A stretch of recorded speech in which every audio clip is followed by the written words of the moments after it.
প্রাক্তন প্রধানমন্ত্রী অটল বিহারী বাজপেয়ী ছিলেন একজন কবি। তাই তার জন্মদিন উপলক্ষে প্রদেশ বিজেপির উদ্যোগে কাব্যাঞ্জলি অনুষ্ঠানের আয়োজন করা হয় আগরতলার মহারানী তুলসীবতী স্কুলে। উপস্থিত ছিলেন রাজ্যের প্রাক্তন উপমুখ্যমন্ত্রী জিষ্ণু দেববর্মা, বিজেপি প্রদেশ সভাপতি রাজীব ভট্টাচার্য সহ অন্যান্যরা।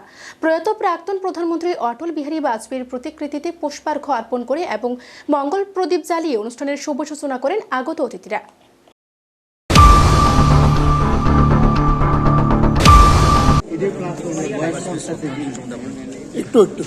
দেখুন, আজকে আমাদের প্রয়াত প্রধানমন্ত্রী ভারতরত্ন অটল বিহারী বাজপেয়ীজির আজকে শুভ জন্মদিন। এই শুভ জন্মদিনকে সামনে রেখে আমাদের ভারতীয় জনতা পার্টি বিভিন্ন কর্মসূচির মাধ্যমে আমরা এই দিনটিকে উদযাপন করছি। আমাদের দেশের যশস্বী প্রধানমন্ত্রী এই দিনটিকে বিশেষ করে সুশাসন দিবস হিসাবে উনি ঘোষণা করেছেন এবং এই সুশাসনে বাজপেয়ীজির আমলে ভারতবর্ষকে সমস্ত দিক থেকে একটা অন্য মাত্রায় নিয়ে গেছে। তো কাজেই আমাদের কাছে দৃঢ় চিত্তে আমরা বলতে পারি যে অটল বিহারী বাজপেয়ীজির নেতৃত্বে ভারতবর্ষের একটি যুগান্তকারী পরিবর্তনের আমরা লক্ষ্য করেছি।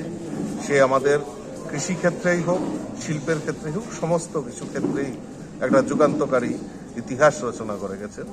তো কাজেই ওনার এই পবিত্র জন্মদিনটাকে আমরা সুশাসন দিবস হিসাবে আমাদের দেশের প্রধানমন্ত্রী ঘোষণা করেছেন।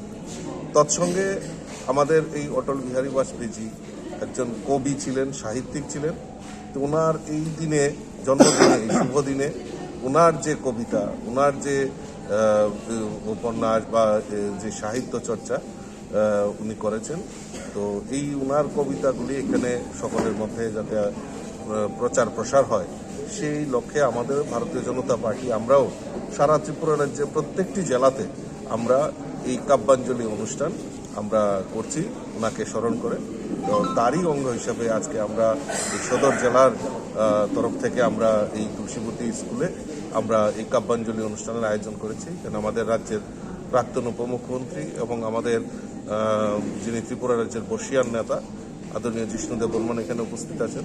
মাননীয় মুখ্যমন্ত্রী সরকারিভাবে আমাদের উদয়পুর রাজস্বীতে একটা এই দিনটিকে উদযাপন করার জন্য সরকারিভাবে একটা বিশাল বড় আয়োজন এবং সারা ভারতবর্ষ থেকে সেখানে নানান কবিরা এখানে এসছেন আমাদের অটল বিহারী বাজপেয়ীজিকে শ্রদ্ধাঞ্জলি জানাতে। মাননীয় মুখ্যমন্ত্রী সেই উদয়পুরে অবস্থান করছেন সেই অনুষ্ঠানটাকে সার্থক করার জন্য।